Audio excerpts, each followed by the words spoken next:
கோமாளி படத்தின் மூலமாக இயக்குனராக அறிமுகமானவர் தான் பிரதீப் ரங்கநாதன். இந்த படத்தோட வெற்றியை தொடர்ந்து லவ் டுடே திரைப்படத்தை இயக்கி அதுலேயும் ஹீரோவாகவும் நடிச்சிருந்தார். கோமாளியை விட இந்த படம் ரொம்ப பெரிய அளவில் வெற்றி அடைஞ்சுது. அது மட்டும் இல்லாமல் உலக அளவில் ரூபாய் 100 கோடிக்கு மேலே வசூல் செஞ்சு மிகப்பெரிய சாதனையையும் படைச்சது.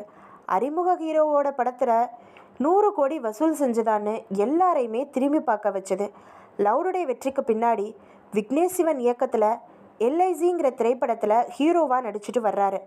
இந்த படத்தோட படப்பிடிப்பு விறுவிறுப்பாக நடைபெற்றுக்கிட்டு வந்த இந்த நிலையில் தன்னுடைய அடுத்த புதிய படத்தோட அறிவிப்பையும் வெளியிட்டிருக்காரு.